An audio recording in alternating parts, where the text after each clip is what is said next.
Hello YouTube, Triple D here, and yes, if you're wondering why I'm wearing some shades sunglasses, well, it's because of the sun.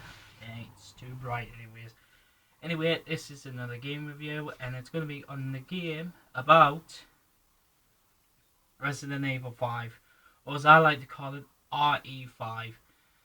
Well, RE5 because it's short for Resident Evil 5. Anyway, this is my review on Resident Evil 5. It's 18 rated as well.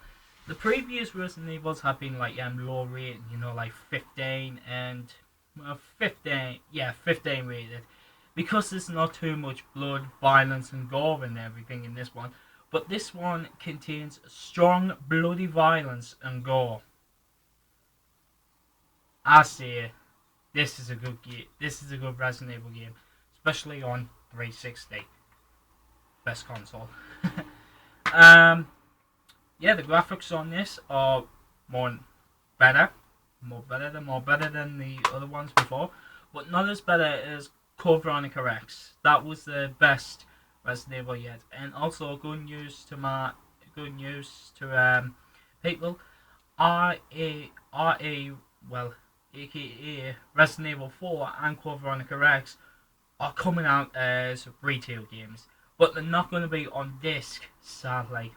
They're not going to be on disc like Resident Evil 5. They're going to be on games on demand. Now that disappoints me, because I would love to have them on disc rather than like buying them from the marketplace and then just install it on my hard drive. Anyway, back to the review. Resident Evil 5 is, in my opinion, one of the best Resident Evils ever made by Capcom. Capcom is the creators of Resident Evil.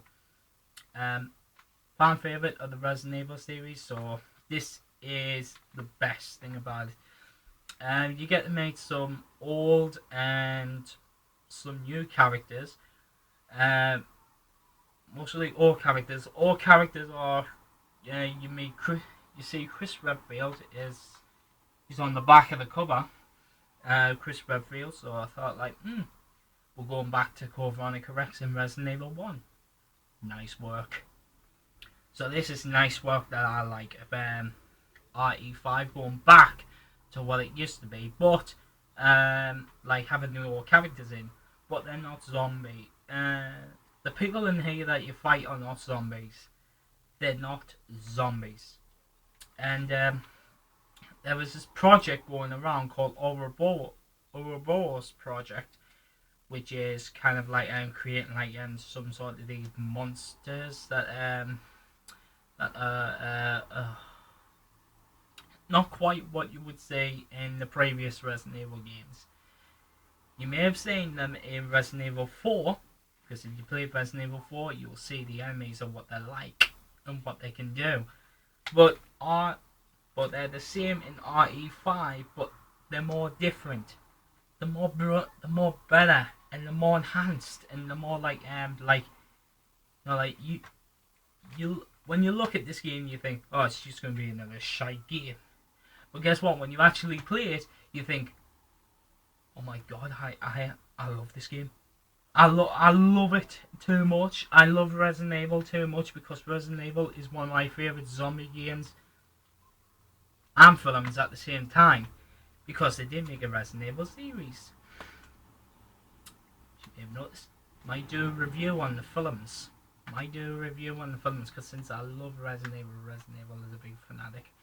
Well, I'm a big fan fanatic of Resident Evil. So guns in this one. Guns have been more different.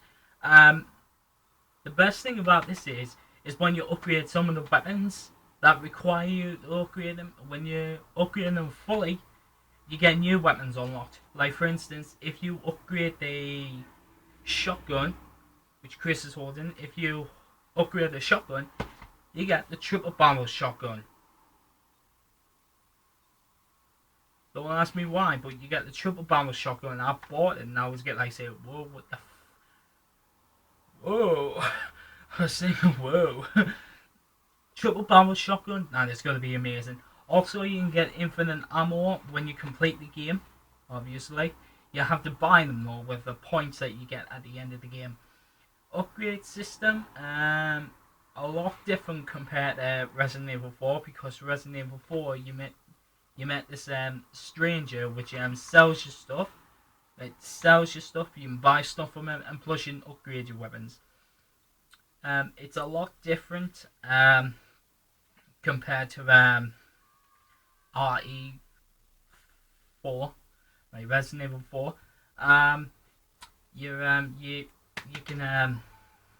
You can upgrade your weapons after the mission, either after the mission or if you die in the mission, and if you've got enough like money, you can upgrade your weapons to make them a hell of a lot even better. Like for instance, you can upgrade the reloading speed, the power that it has, the firepower, which how much like power you want it to shoot. You can reloading speed, capacity, and firepower. Sometimes you can upgrade their critical shot, which allows you to give them like more critical shots, like on the headshots, to make them kill easier, and they kill more faster as well.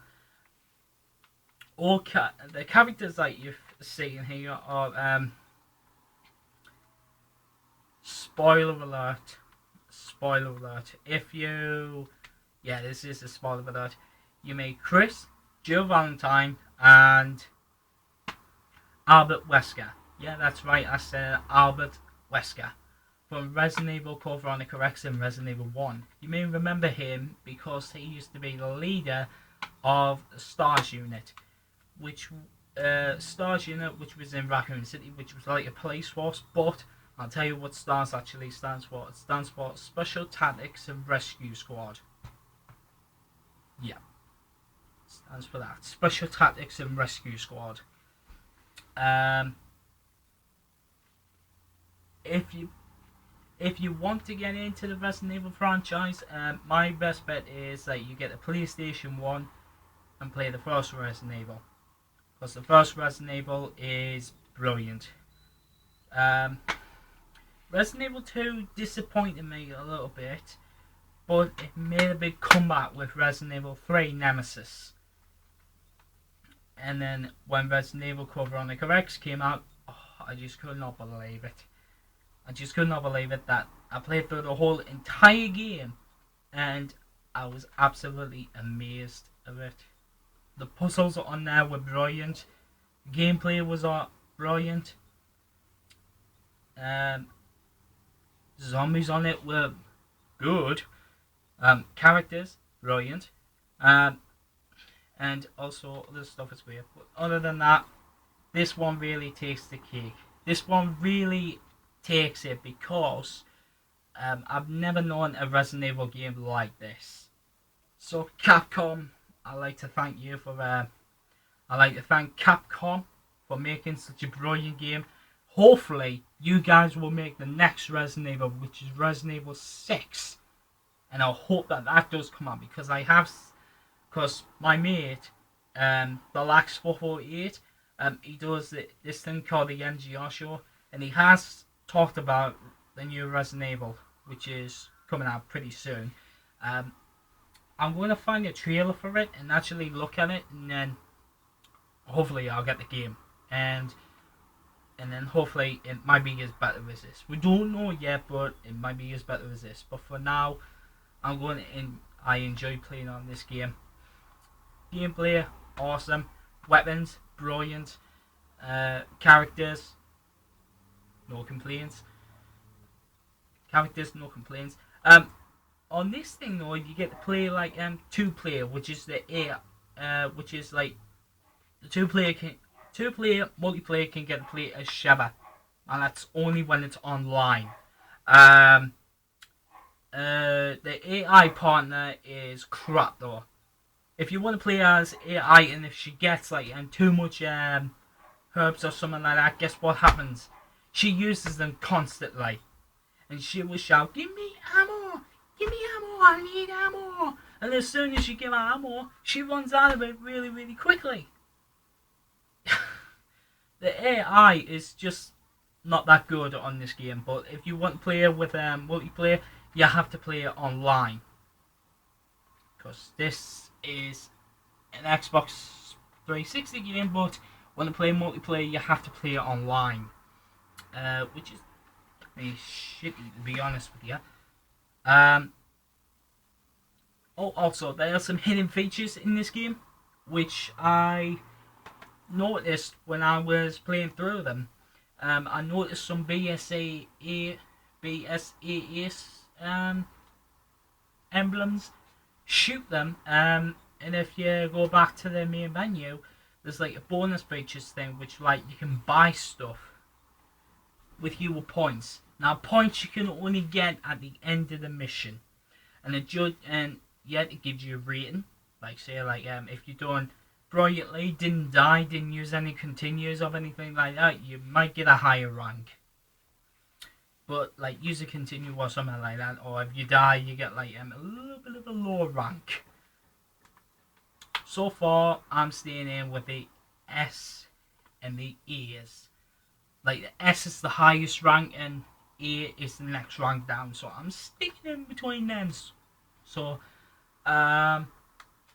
enemies that you encounter on this one or the chainsaw dude. Now he's a boss in one of the missions. Well, in one of the levels, he's a boss. But this whole thing is split into chapters.